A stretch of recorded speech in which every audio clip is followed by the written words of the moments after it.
Bonjour à tous. Touchdown financier pour Kendrick Lamar. La finale du Super Bowl nous a encore gratifié d'un concert de mi-temps exceptionnel avec plus de 130 millions de spectateurs en direct. Imaginez le record de chiffre d'affaires. Le chiffre d'affaires était intéressant pour bien sûr les diffuseurs et les sponsors. Et même si ça paraît gratuit pour Kendrick Lamar, dans le fond, je pense que non, parce qu'il y a d'autres façons de se rémunérer de manière indirecte quand on est un artiste et quand on est sélectionné pour prester au Super Bowl.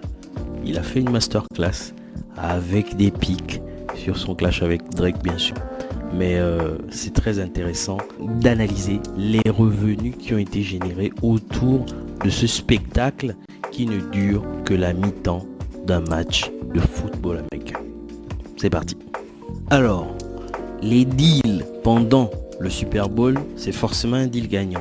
À la fois pour les sponsors, donc les organisateurs du Super Bowl, et bien entendu pour toutes les marques. Parce qu'un spot publicitaire pendant l'événement du Super Bowl peut monter jusqu'à 8 millions de dollars pour l'entreprise qui a besoin d'avoir un créneau à peu près de 30 secondes sur le temps de diffusion du Super Bowl. C'est énorme les revenus.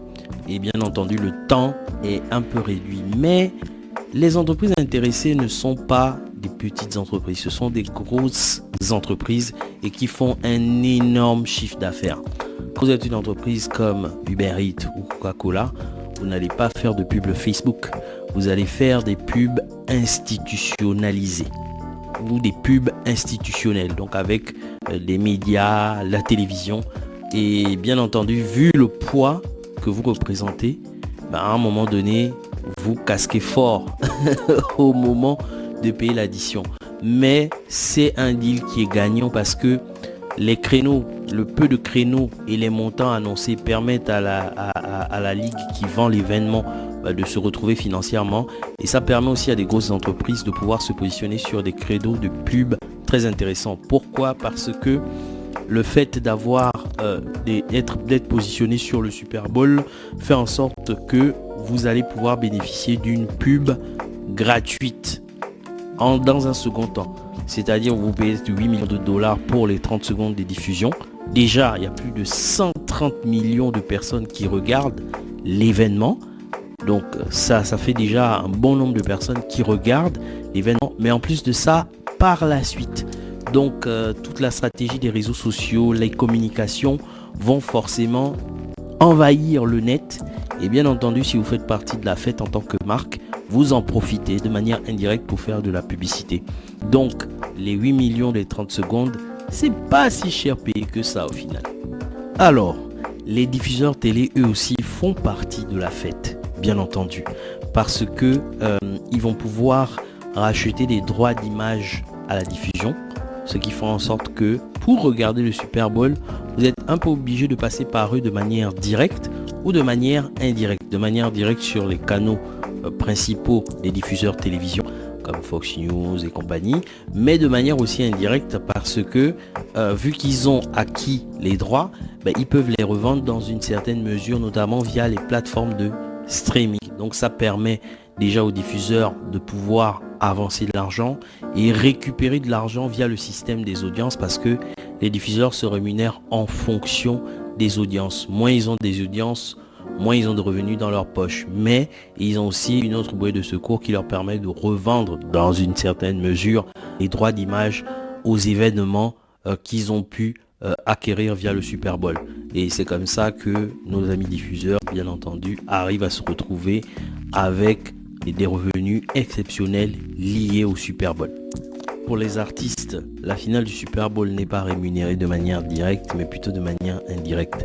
Et cette année, la performance de Kendrick Lamar était exceptionnelle.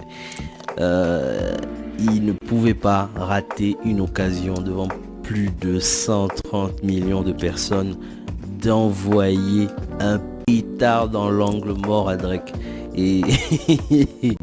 Et du coup, il s'est pas gêné. Il a allumé. Mais en dehors du clash et en dehors de la punchline, il a quand même fait une très belle représentation. Et bien entendu, il s'est rémunéré de manière indirecte. première façon de se rémunérer de manière indirecte, c'est bien entendu les plateformes de streaming, vu que c'est un artiste qui ramène beaucoup d'audience. Et d'ailleurs, les artistes pendant la finale du Super Bowl sont sélectionnés avec soin parce que on ne peut pas se permettre d'emmener n'importe quel artiste. Pourquoi? Parce que ça va toucher le diffuseur. S'il y a moins de... on est sur un artiste qui est sur une phase de sa carrière où il ne draine pas beaucoup de monde et beaucoup de popularité, ça va être compliqué de le sélectionner. Donc Kendrick Lamar, choix exceptionnel, c'est un banger qu'ils ont fait. Et bien entendu, il a rentabilisé pour lui parce que sa musique, ses albums sont disponibles sur les plateformes d'écoute de streaming de musique, donc il a pu se rémunérer via ça. Et bien entendu, il y a tout un merchandising sur les marques de vêtements portées par Kendrick Lamar, parce que quand vous êtes un artiste de ce niveau, vous avez sûrement des collaborations qui traînent par-ci par-là, et bien entendu avoir la possibilité d'avoir ta marque de vêtements sur le gars le plus hype regardé pendant la mi-temps du Super Bowl, plus de 130 millions de personnes. Autant vous dire que c'est de la pub gratuite. Autant vous dire que si Kendrick ouvre un partenariat pareil, c'est normal que tout le monde s'engouffre. Donc je suis sûr qu'il a aussi récupéré des revenus sur cette façon de faire parce que c'est une occasion exceptionnelle. Et comme je vous disais tout à l'heure, pour les personnes qui font de la publicité de Uber Eats, tout ce genre de choses, les personnes qui vendent des vêtements ou des chaussures ou des accessoires peuvent aussi se positionner sur un partenariat pareil. Ça permet aussi à l'artiste d'arrondir les angles. Masterclass de Kendrick. Ouh, pétard dans l'angle mort. Alors, les derniers grands gagnants de l'événement Super Bowl sont bien entendu les clubs et la ville qui accueille le Super Bowl. Aujourd'hui, quand vous avez un événement comme le Super Bowl et que vous êtes un club, vous avez des rémunérations liées au fait que vous ayez atteint le niveau du championnat. Il y a toute une retombée en termes d'activité pour la ville qui accueille le Super Bowl. Pourquoi c'est très intéressant? Parce qu'un événement pareil peut générer du tourisme. Et oui, je l'ai dit, générer du tourisme.